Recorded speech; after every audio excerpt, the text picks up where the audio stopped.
ஈரானுடைய துறைமுகங்களை முடக்கி விட்டார்கள். ஆகவே அவர்களுக்கு வெளியுறவு தொடர்பு இல்லை.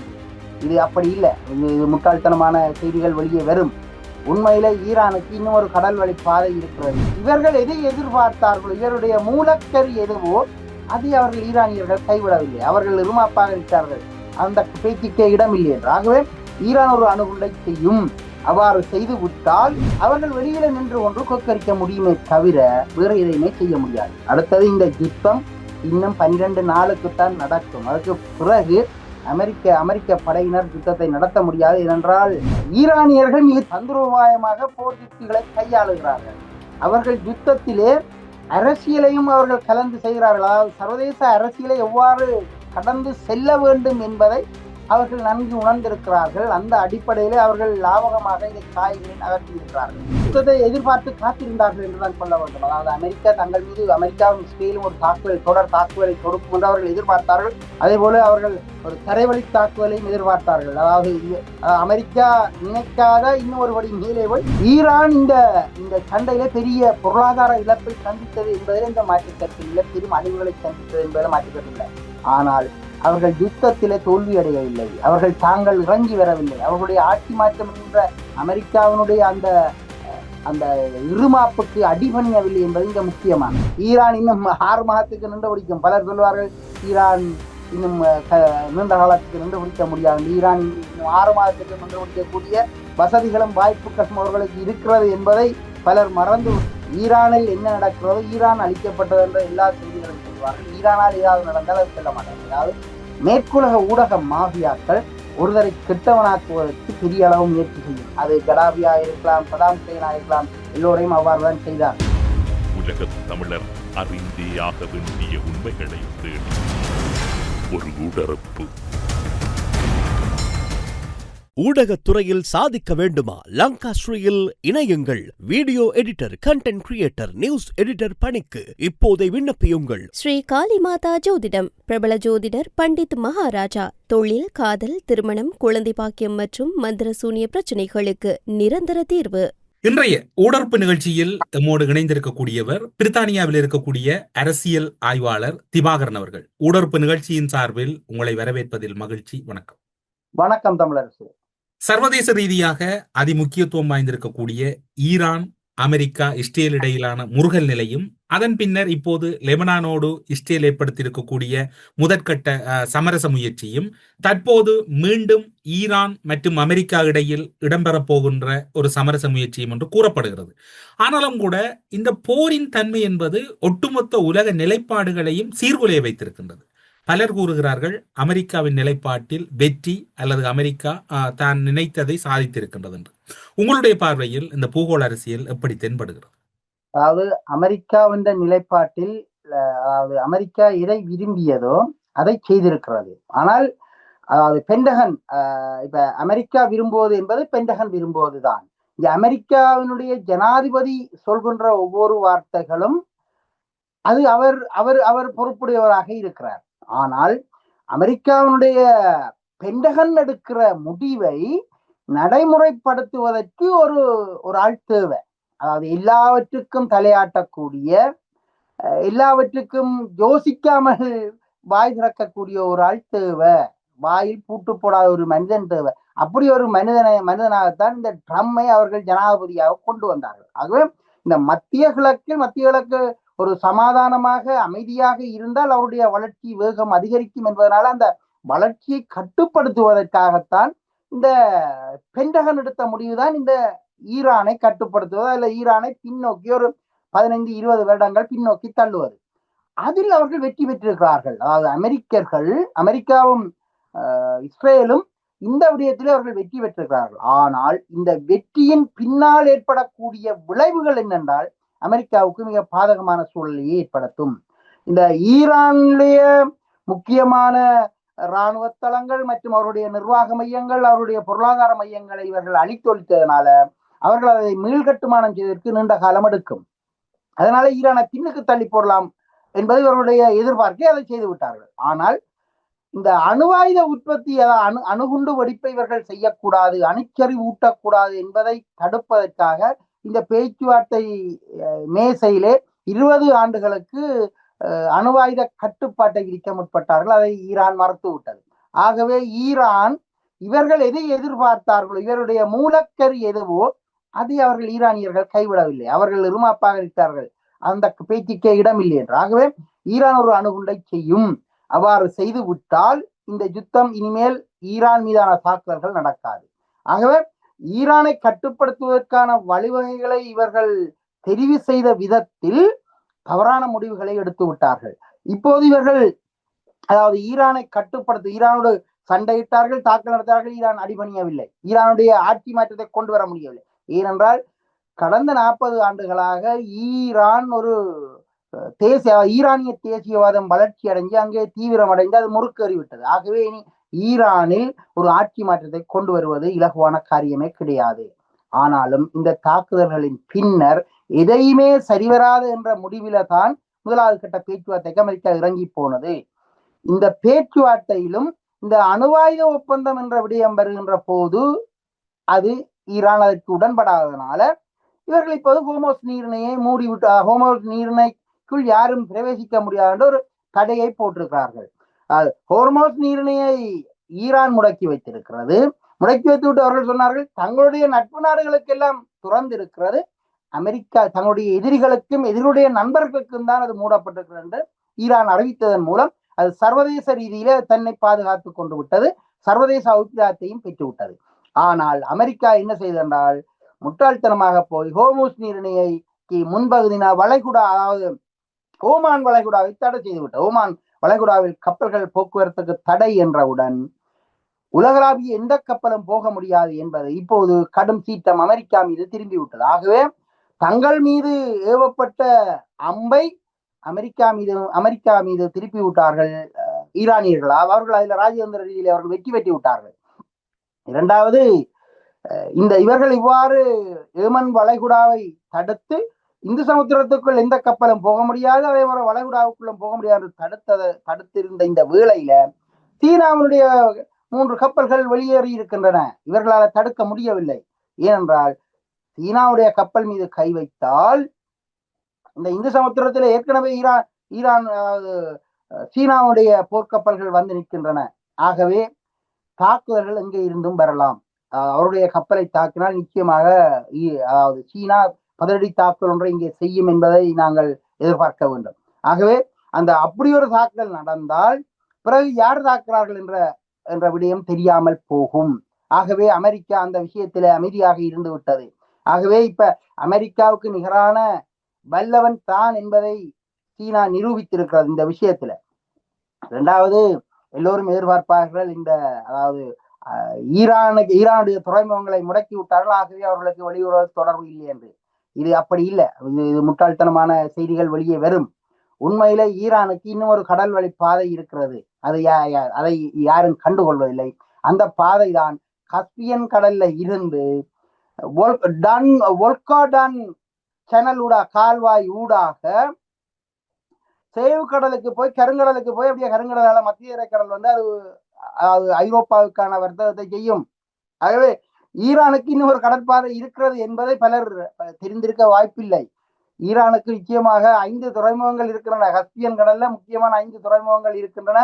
அந்த 5 துறைமுகங்கள்ல இருந்தும் சரக்குகள் வோல்கடன் நதி வோல்கடன் கால்வாய் ஊடாக கருங்கடலுக்கு சென்றுவிடும்.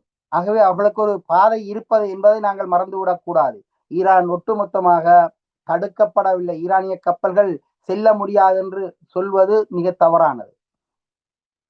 நீங்கள் இப்போது குறிப்பிட்டீர்கள் ஹார்முஸ் நீரிணையில் அமெரிக்க போர்க்கப்பல்களுக்கு ஒரு பெரும் பொறியை ஈரான் ஏற்படுத்தி இருக்கிறது என்று. அது மட்டுமில்லாது அமெரிக்காவை பொறுத்தவரையில் இது ஒரு விபரீதமான முடிவு என்று கூறினீர்கள். அப்படி பார்க்கின்ற போது துறைமுகங்கள் ஈரான் தரப்பில் இழக்கப்படவில்லை. இன்னும் ஒரு பகுதியில் பெரும் நகர் ஒன்றுக்கான துறைமுகங்கள் அவர்களிடம் கைவசம் இருக்கிறது என்பதையும் குறிப்பிட்டீர்கள். உங்களுடைய கருத்தின் அடிப்படையில் ஈரானின் ஒரு பொறியில் அமெரிக்க கடற்படையினர் சிக்கி இருக்கிறார்களா அல்லது அமெரிக்க கடற்படையினர் வலுவாக இருக்கிறார்களா? ஈரான் ஹர்முஸ் நீரிணையில் தரித்து நிற்கக்கூடிய அமெரிக்காவினுடைய போர்க்கப்பல்களை நோக்கி தாக்குதல் நடத்தினால் அதனுடைய விபரீதத்தன்மை எப்படி இருக்கு? இங்கே இது முக்கியமான கேள்வி. என்றால் இந்த வளைகுடாவுக்குள் அமெரிக்க கடற்படை வரமாட்டாது. அப்படி வந்தால் அவர்கள் கிட்டத்தட்ட ஒரு 160 கிலோமீட்டர்கள் மிக அபாயகரமான ஒரு பாதையாலே பயணிக்க வேண்டும். அதாவது இந்த ஹோர்மூஸ் நீரிணையை கடக்கின்ற போது மிக குறுகிய 6 மைல் இடைவெளிக்குள்ளால கடக்க வேண்டும். 160 கிலோமீட்டர்கள் நீண்ட பாதை, ஒரு முழங்கை வளைவிலே திரும்பி செல்கின்ற பாதை. ஆகவே முழங்கை வளைவிலே திரும்பி செல்கின்ற போது 3 பக்கங்களில் இருந்து ஈரானிய தரையிலிருந்து தாக்குதல்கள் வரும். ஆகவே கப்பல்களுக்கு தரையிலிருந்து தாக்குதல் தொடுக்கப்படுகின்ற போது அதை எதிர்த்து கப்பல்களால் நின்று பிடிக்க முடியாது. இரண்டாவது, ஈரானுடைய அதிசக்தி வாய்ந்த பாலிஸ்டிக் ஏவுகணைகள் இந்த கப்பல்களை தாக்கிவிடும். ஆகவே இவர்கள் ஒரு 280 கிலோமீட்டர்களுக்கு அப்பால தான் இப்ப நம் தரையில இருந்து, ஈரானிய தரையில இருந்து ஒரு 280 கிலோமீட்டர்கள் அப்பால நின்று கொண்டுதான் இந்த போர்க்கப்பல்களால் இதையும் செய்ய முடியும். ஆகவே ஒரு போர்க்கப்பல்கள் மீது தொடர்ந்து ஈரான் ஏவுகணை தாக்குதலை தொடுத்தால் அதனால் ஏற்படக்கூடிய விளைவு இந்த அமெரிக்காவின் ராஜாக்கள் எல்லாம் கடலிலே மூழ்க வேண்டி வரும். பல ஆயிரக்கணக்கான படை வீரர்கள் மரணமடைய வேண்டி வரும். ஆகவே இந்த ஈரானுடைய துறைமுகங்களை கட்டுப்படுத்தி ஒரு வேலியை போட்டு இவர்கள் பயப்படுத்தி கொண்டு இருக்கலாமே தவிர ஈரானுடைய துறைமுகங்களை அழித்து துறைமுகங்களுக்கு நெருக்கமாக வந்து நின்றால் தரையிலிருந்து ஏவுகணை தாக்குதல்கள் தொடுக்கப்படும். இன்று இருக்கிற நிலைமையில சட்டலைட் தொழில்நுட்பத்தை, அதாவது ஈரான் ரஷ்ய சீன சட்டலைட்டு கொண்ட உதவியோடு தாக்குதல் நடத்துவதாக பென்டகன் சொல்ல தொடங்கிவிட்டது. ஆகவே துல்லியமான தாக்குதல்கள் எதிர்காலத்துல வரும். அதனாலதான் இந்த அதாவது வளைகுடா கடலுக்குள் இந்த அமெரிக்க படைகள் நுழைய மாட்டார்கள். அவ்வாறு நுழைவதாக இருந்தால் பல ஆயிரம் படைவீரர்களுடைய பலியெடுப்புகளோடு தான் அது உள்ளே போகும், 2 தரப்புகளிலும். ஆகவே ஆயிரக்கணக்கான படைவீரர்கள் இந்த அழிவின் மத்தியில போனாலும் இந்த தாக்குதல் தொடர்ந்து நீண்ட காலத்துக்கு செல்லும். ஏனென்றால் ஈரானுடைய தரைப்பகுதி, வளைகுடாக்களுடைய முழுமையான பகுதியும் ஈரானுடைய அதாவது முழுமையான பகுதியின் அரைவாசி பகுதி ஈரானுடைய தரைப்பகுதியாகவும் மற்ற பகுதியில தான் 6 அராபிய நாடுகள் இருக்கின்றன. ஆகவே முழுமையான பகுதி ஈரான் பக்கம் இருப்பது மாத்திரமல்ல, அந்த பகுதியினுடைய புவியியல் சூழல் எப்படி இருக்கின்றால் இந்த வளைகுடா கடலை அண்மித்து தொடர்ச்சியான மலைத்தொடர் குன்றுகள் இருக்கின்றன. ஆகவே இந்த மலைத்தொடர்களில் இருந்து கொண்டு பாதுகாப்பா அரண்களை அமைத்துக் கொண்டு இந்த ஈரானியர்கள் போரிடுவார்கள். ஆகவே இந்த பகுதியில தரைப்படை நடவடிக்கையை செய்ய முடியாது. கடலிலே பயணம் செய்வதற்கு அவர்கள் ஏவுகணை தாக்குதல் நடத்துவார்கள். அதாவது மலை குகைகளுக்குள்ள இருந்து கொண்டு ஏற்கனவே நிலத்தடி ஏராளமான வங்கர்கள் அவர்கள் உருவாக்கி வைத்திருக்கிறார்கள். ஆகவே அந்த பொறிமுறைகளுக்குள்ளால் அவர்களுடைய ஏவுகணை தாக்குதல்கள் தொடுக்கப்படும். ஆகவே இந்த வளைகுடா கடலுக்குள் படை கட்டுமானத்தை அழித்து விட்டோம். படை கட்டுமானம் செயலிழக்க செய்யப்பட்டு விட்டது. வான்பரப்பு எங்களுடைய கைவசம் இருக்கிறது. கடற்படையை முழுமையாக அழித்து விட்டோம் என்று இஸ்ரேலும் அமெரிக்காவும் வரிக்கு வரி, அதுவும் படைத்துறை சார்பில் பேச வல்லவர்கள் கூறவில்லை, டொனால்ட் ட்ரம்ப் கூறிக்கொண்டிருக்கின்றார். உண்மையில அதாவது விமான தாக்குதல்கள் மூலமும் ஏவுகணை தாக்குதல் மூலமும் இவர்களுடைய அதாவது ஈரானுடைய விமானப்படையையும் சரி அதனுடைய வான் தடுப்பு பொறிமுறைகளையும் இவர்கள் அளித்திருக்கிறார்கள் என்பது உண்மைதான். அதனாலதான் இவர்கள் ஈரானுடைய வான்பரப்புக்குள் ஏகோபோகமாக வந்து போக முடிகிறது. ஆனாலும் இவர்களால் அந்த தரையில இறங்க முடியாது. ஏற்கனவே ஒரு தரையிறக்கத்தை செய்து அடி வாங்கி இவர்கள் தப்பி ஓடினார்கள். அதே போல கடற்படையை பொறுத்தளவில் அதாவது ஈரானிய கடற்படை இந்து சமுத்திரத்துக்குள் நுழைந்து திரிந்தால் அமெரிக்கா வைத்திருக்கிற மிகப்பெரிய போர்க்கப்பலால் அதை தாக்க முடியும், அல்லது நீர்மூழ்கி கப்பல்களால் தாக்க முடியும். ஆனால் ஈரானியர்கள் தங்களுடைய கடற்படையை இந்து சமுத்திரத்திலோ அல்லது இந்த அதாவது ஏமன் வளைகுடாவுக்குள்ளோ அவர்கள் இறக்கவில்லை. அது எல்லாம் துறைமுகத்துக்குள்ளேயே பாதுகாப்பாக நிற்கின்றது. இரண்டாவது, அவர்கள் பாதுகாப்பான துறைமுக வசதிகளை ஏற்படுத்தி இருப்பதனால அவர்கள் இந்த கடலிலே இறங்கி ஈரானியர்கள் சண்டை பிடிக்க போவதில்லை, ஈரானிய போர்க்கப்பல்கள். ஆனால் ஈரானுடைய கடற்கரையை அண்மித்து அமெரிக்காவுடைய கடற்படை வறுமையானால் அவர்கள் ஏற்கனவே வச்சிருக்கிற சிறிய ரக போர்க்கருவிகள் என்று சொல்லப்படுகின்ற வாட்டர் ஜெட் மூலம் தாக்குதல் நடத்துவார்கள். ஈரானியர்கள் தற்கொலை தாக்குதலை நடத்த முடியும், அதே நேரத்தில் ட்ரோன் தாக்குதலை நடத்த முடியும். ஆகவே இந்த ஈரானுடைய நிலப்பரப்பை அண்டி போனால்தான் இவர்களுக்கு ஆபத்து இருக்கிறது. ஆகவே அமெரிக்கர்கள் ஒருபோதும் ஈரானுடைய நிலப்பரப்பை அண்டி போக மாட்டார்கள். அதனால அவர்கள் வெளியில நின்று ஒன்று கொக்கரிக்க முடியுமே தவிர வேறு எதையுமே செய்ய முடியாது. அடுத்தது இந்த யுத்தம் இன்னும் 12 நாளுக்குத்தான் நடக்கும். அதுக்கு பிறகு அமெரிக்க படையினர் யுத்தத்தை நடத்த முடியாது. ஏனென்றால் அமெரிக்க ஜனாதிபதி அமெரிக்காவினுடைய செனட் சபையிலே அங்கீகாரத்தை பெற வேண்டும் யுத்தத்துக்கு.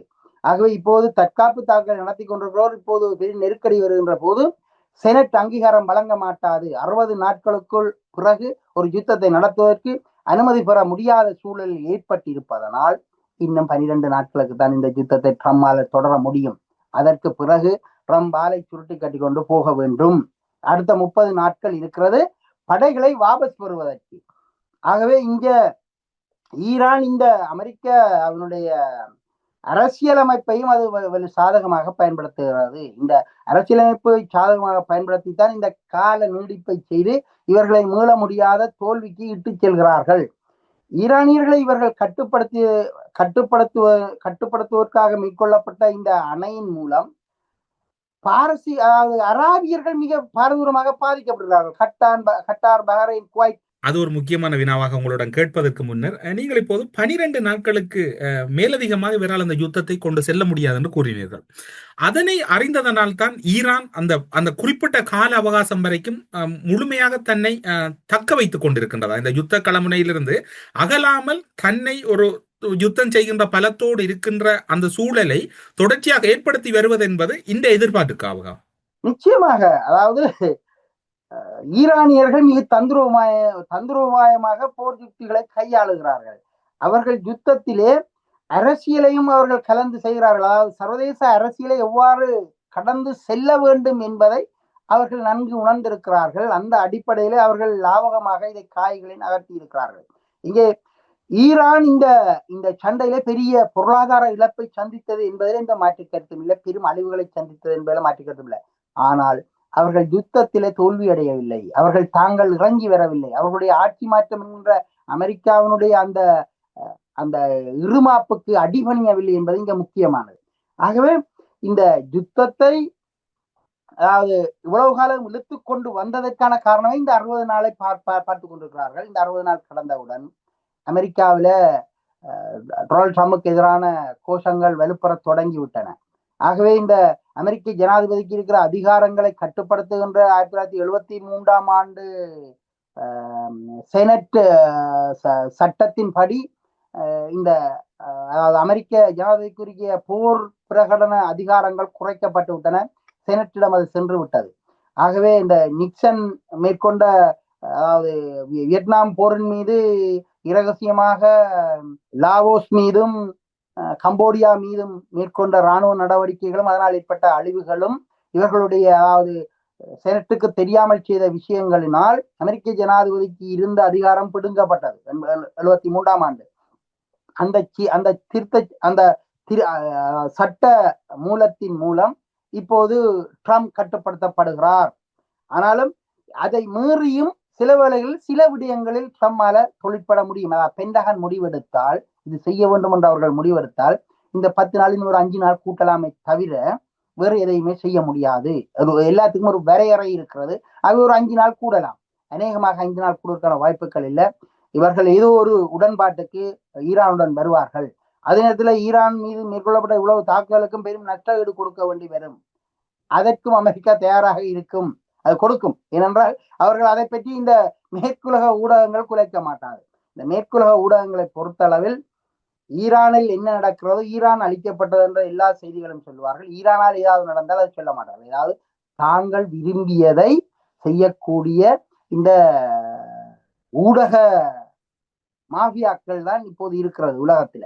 இந்த மேற்குலக ஊடக மாஃபியாக்கள் ஒருவரை கெட்டவனாக்குவதற்கு பெரிய அளவு முயற்சி செய்யும். அது கடாபியா இருக்கலாம், சதாம் ஹுசைனா இருக்கலாம், எல்லோரையும் அவ்வாறுதான் செய்தார்கள். கிட்டத்தட்ட இது ஒரு தனிப்பரப்பாக பேச வேண்டி இருக்கிறது. தமிழக தேர்தல் களம் போன்று யோசிக்கலாம். நிச்சயமாக இது ஒரு பெரிய களம். ஆனாலும் இப்போது இருக்கிற நிலைமையில இந்த யுத்தம் இன்னும் 12 நாள் என்றால் நீங்கள் எதிர்பாருங்கள். ஆகவே இந்த யுத்தம் இதுக்கு பெரிய எந்த ஒரு அடைவையும் ஏற்படுத்தாமல் இது கடந்து போகும். அதாவது வளைகுடா கடலுக்குள் நுழைவதற்கான அனுமதி மிக விரைவில் கிடைக்கும். ஏனென்றால் இந்த 6 அராபிய நாடுகள் இதனால் மோசமடைந்திருக்கின்றன. ஈரானுக்கு நான் ஏற்கனவே சொன்னேன், ஈரானுக்கு ஒரு கடல் வழி பாதை இருக்கிறது. கஸ்பியன் கடல் ஊடாக சேவ் கடல் போய் அப்படியே அவர்கள் போய்விடுவார்கள். கருங்கடலுக்கூடான வர்த்தகம் நடக்கும். அவர்களுக்கான அத்தியாவசிய பொருட்கள் ரஷ்யாவில இருந்தும் வரலாம், அல்லது மத்திய கடல்ல இருந்து கருங்கடல் வழியான கடல் பாதையில வந்து சேர்ந்து விடும்.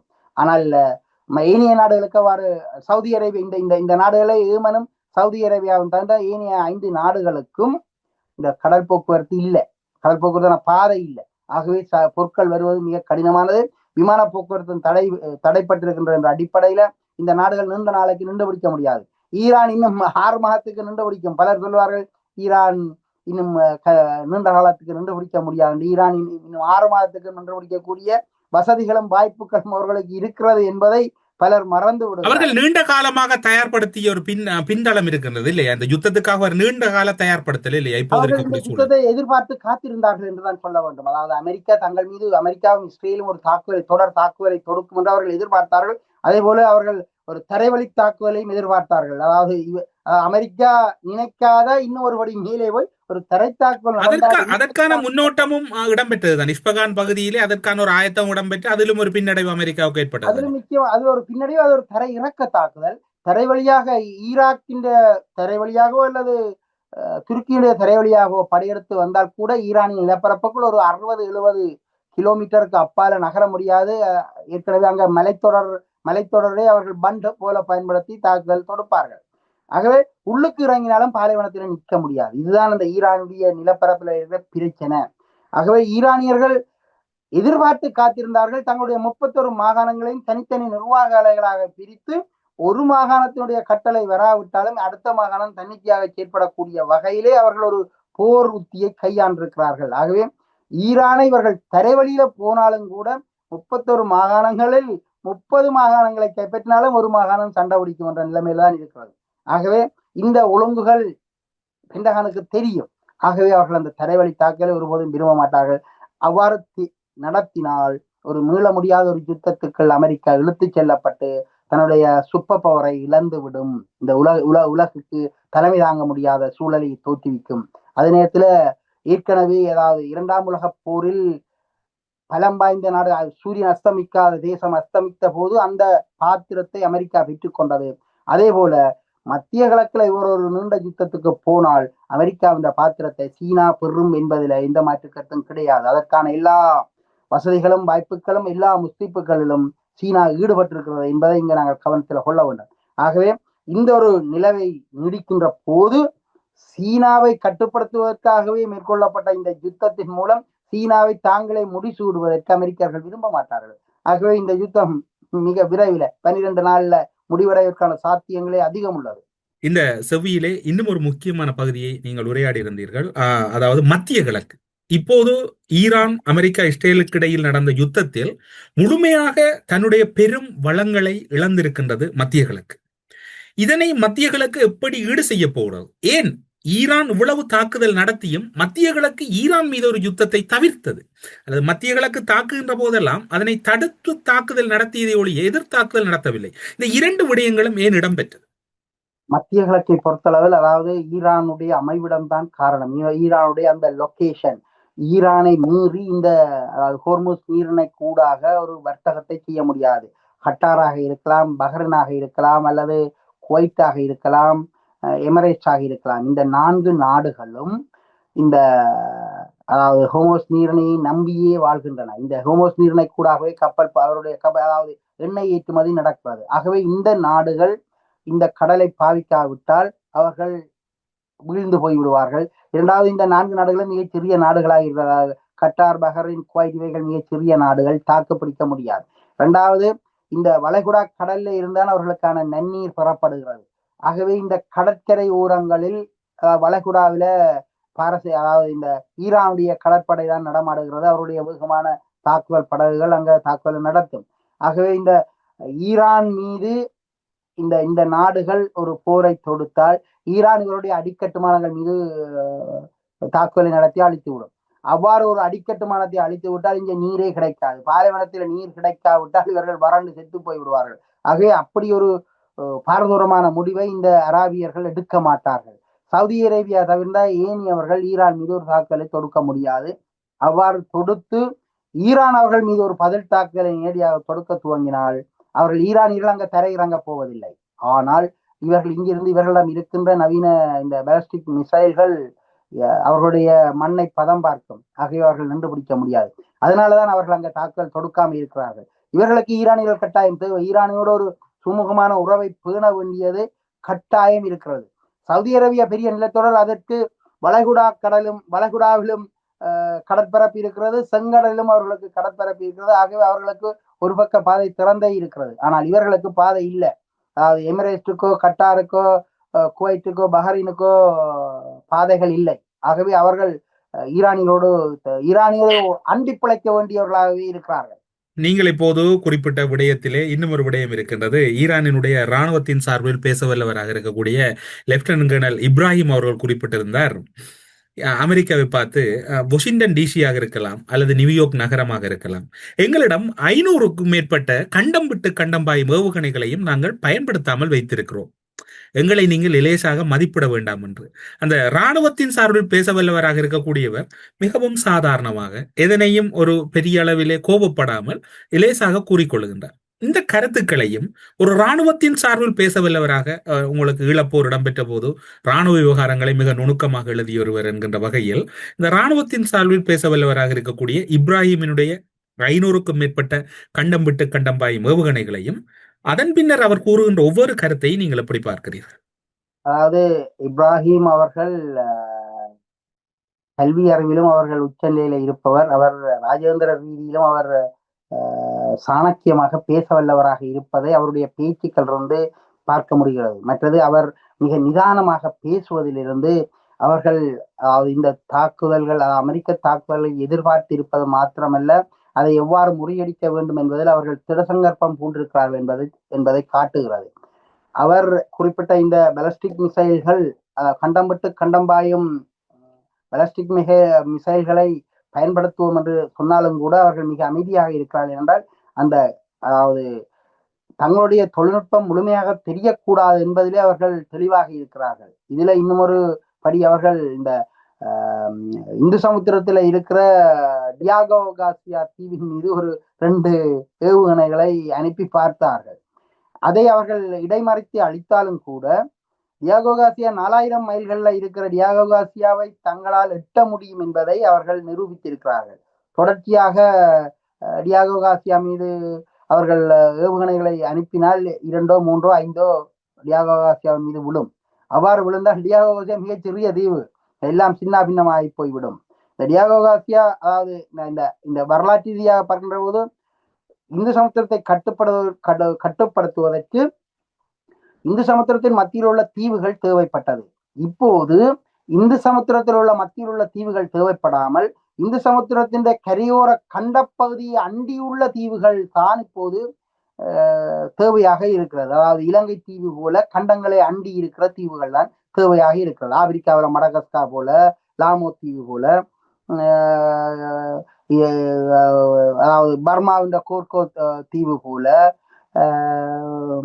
பாகிஸ்தானுடைய குவாதர் தீவு போல இவ்வாறு அந்த தீவுகள் தேவைப்படுகின்றன. ஏனென்றால் இப்போது இந்த கண்டம் விட்டு கண்டம் பாயும் ஏவுகணைகளும் இடைத்தூர ஏவுகணைகளும் நவீன ஏவுகணைகள் பாவனைக்கு வந்ததனால இந்த கடல்ல நீண்ட தூரத்தில இருந்து இந்த தீவுகள், அதாவது கண்டப்பரப்பை அது ஈரான் தரப்பு கூறுவது போன்று அது ஒரு சாத்தியம் என்று நீங்கள் கருதுகிறீர்கள்? அந்த கண்டம் விட்டு கண்டம் பாயும் ஏவுகணை செலுத்தக்கூடிய தகுதி நிலையில் அல்லது அதற்குரிய திறனில் ஈரான் இருப்பதாக நீங்கள் கருதுகிறீர்கள் உங்களுடைய அனுபவத்தில்? இவ்வளவு காலமும் ஏவுகணை தளங்கள், ஏவுகணைகளை ஏவுவதற்கான தளங்கள் தேவைப்பட்டது. இப்போது நவீன முறைகளில் ஏவுகணைகளுக்கு தளங்கள் தேவையில்லை. வாகனங்களிலே கொண்டு போய் இழுத்து சென்று அதை ஏவக்கூடிய நிலைமை வந்துவிட்டது. நீங்கள் அண்மை காலங்களில் பார்த்திருப்பீர்கள், ரஷ்யாவிலும் சரி வடகொரியாவிலும் சரி அத்தகைய ஆயுதங்கள் வந்துவிட்டன, ஏவுகணைகள் வந்துவிட்டன. ஆகவே அதாவது ஏவுகணை தொழில்நுட்பத்தில் ஈரான் வளர்ச்சி அடைந்திருக்கின்றது என்ற அடிப்படையில அவர்களால் இந்த ஏவுகணைகளை உற்பத்தி செய்ய முடியாது என்று யாரும் சொல்ல முடியாது. நிச்சயமாக அவர்களால் உற்பத்தி செய்ய முடியும். ஆகவே அவர்கள் ஏற்கனவே உற்பத்தி செய்து வைத்திருக்கவும் கூடும். ஆகவே அவர்கள் இந்த ஏவுகணைகளை பயன்படுத்த முடியும். ஆனால் அவர்கள் இப்போது இந்த கண்டம் பாயும் ஏவுகணைகளை பயன்படுத்த மாட்டார்கள். என்றால் இன்று இருக்கிற சர்வதேச சூழலில் சர்வதேச ஒழுங்கு விதிகளை மீற அவர்கள் விரும்ப மாட்டார்கள். ஆகவே இப்போது அவர்கள் தங்கள் மீது தாக்குதல் தாங்கள் ஒரு தற்காப்பு தாக்குதலிலே அவர்கள் இருக்கிறார்கள் என்ற அடிப்படையில அவர்கள் அத்தோடு நிறுத்திக் கொள்வார்கள். அவர்கள் ஒரு போரை நடத்தவில்லை என்பதனால இந்த இவ்வளவு காலமும் சர்வதேச அபிப்பிராயத்தை தங்கள் பக்கம் திருப்பி இருக்கிறார்கள். ஈரானியர்களை பொறுத்தளவில் சர்வதேச அபிப்பிராயத்தை தங்கள் பக்கம் தொடர்ந்து வைத்திருப்பதற்கு அவர்கள் முனைந்து கொண்டிருக்கிறார்கள். அதின் ஒரு கட்டம் தான் இந்த அமெரிக்க ஜனாதிபதி எவ்வளவு கூறினாலும் அவரை மேலும் சினமேற்றி அவருடைய வாயாலேயே அமெரிக்க ஜனநாயகத்தை மீறக்கூடிய செயல்கள்ல ஈடுபட செய்து கொண்டிருக்கிறார்கள் என்றுதான் நான் சொல்வேன். அதில் இன்னும் ஒரு உதாரணம், இந்த வரப்போகின்ற சர்வதேச உதைப்பந்தாட்ட போட்டியில் ஈரானிய வீரர்களுக்கு பாதுகாப்பில்லை என்று ஈரானியர்கள் குறிப்பிட்டார்கள். அதற்கு அமெரிக்காவினுடைய ஜனாதிபதி டொனால்ட் ட்ரம்ப் என்ன சொன்னார் என்றால், அவர்கள் வெல்கம் டு ஈரானிய வீரர்கள் என்று சொல்லி போட்டு அவர்களை வெல்கம் பண்றாராம். ஆனால் அவர்களுக்கும் அவருடைய உயிருக்கும் தங்களோட நாட்டில் உத்தரவாதம் இல்லை என்று சொல்வதனூடாக அமெரிக்காவில் உண்மையான ஜனநாயகம் இல்லை என்றும் அமெரிக்காவுடைய உள்ளக பாதுகாப்பு அமெரிக்க படைகளிடம் இல்லை என்பதையும் அவர் இதில் வெளிப்படுத்தி இருக்கிறார். அது மாத்திரமல்ல, அல்லது அவருடைய இன்னும் ஒரு பார்வையில பார்த்தால் இவரிடம் உள்ள மிக மோசமான குரூரம் அல்லது இவர் ஒரு யுத்த பிரபுவாக தென்படுகிறார். அப்ப இந்த யுத்த பிரபுக்களுடைய ஆட்சி இந்த உலகத்திற்கு அழிவைத்தான் தரும். யுத்த பிரபுக்கள் எங்கு தோற்றம் பெறுகிறார்களோ அவர்கள் அந்த நாட்டினுடைய தேசியவாதத்தையும் அழித்து அந்த நாட்டையும் அழித்து விடுவார்கள். அதற்கு ஹிட்லராக இருக்கலாம், முசோலினியாக இருக்கலாம். அதே போல இப்போது ட்ரம்பும் அப்படியான ஒரு நிலைமைக்குத்தான் போகிறார். ஆகவே இந்த உலகத்தினுடைய பார்வை, அதாவது விளையாட்டு வீரர்களுக்கு தன் நாட்டுல பாதுகாப்பு இல்லை என்று ஒரு நாட்டினுடைய ஜனாதிபதி சொல்கிறார் என்றால் அது அந்த நாட்டை கேள்விக்குள்ளாக்குகிறது. அந்த நாட்டுடைய அனைத்து துறைகளையும் அது கேள்விக்குள்ளாகின்றது என்றால் அர்த்தம். ஆகவே அந்த சர்வதேச அபிப்பிராயம் என்பது இவர்களுக்கு எதிராகவே திரும்பிக் கொண்டிருப்பதாகவே நாங்கள் பார்க்க வேண்டும். ஊடறுப்பு நிகழ்ச்சியில் இணைந்து கொண்டு சர்வதேச ரீதியாக முக்கியத்துவம் பெற்றிருக்கக்கூடிய அல்லது சர்வதேச ஒழுங்கையே மாற்றிவிடுமா என்கின்ற ஒரு அச்சத்துக்குள் தள்ளி இருக்கக்கூடிய ஈரான், இஸ்ரேல் மற்றும் அமெரிக்காவினுடைய போர் நிலைமைகளும் ஒட்டுமொத்த உலகத்தினுடைய நிலைப்பாடுகளும் போர் சூழலில் அமெரிக்கா ஈரானினுடைய நிலைப்பாடுகள் எப்படி நகர்ந்து செல்லுகிறது என்கின்ற மிக முக்கியமான ராஜதந்திர மற்றும் அரசியல் கருத்துக்களை பகிர்ந்து கொண்டமைக்காக சிறப்பு நன்றிகளோடு உங்களிடமிருந்து விடைபெற்றுக் கொள்கிறோம். நன்றி, வணக்கம். வணக்கம். ஸ்ரீ காளிமாதா ஜோதிடம். பிரபல ஜோதிடர் பண்டித் மகாராஜா. தொழில், காதல், திருமணம், குழந்தை பாக்கியம் மற்றும் மந்திர சூனிய பிரச்சனைகளுக்கு நிரந்தர தீர்வு. திரைமறைவில் நடக்கும் ரகசிய பேரங்கள். உலகத் தமிழர் அறிந்தேயாக வேண்டிய உண்மைகளை தேடி ஒரு உடறுப்பு.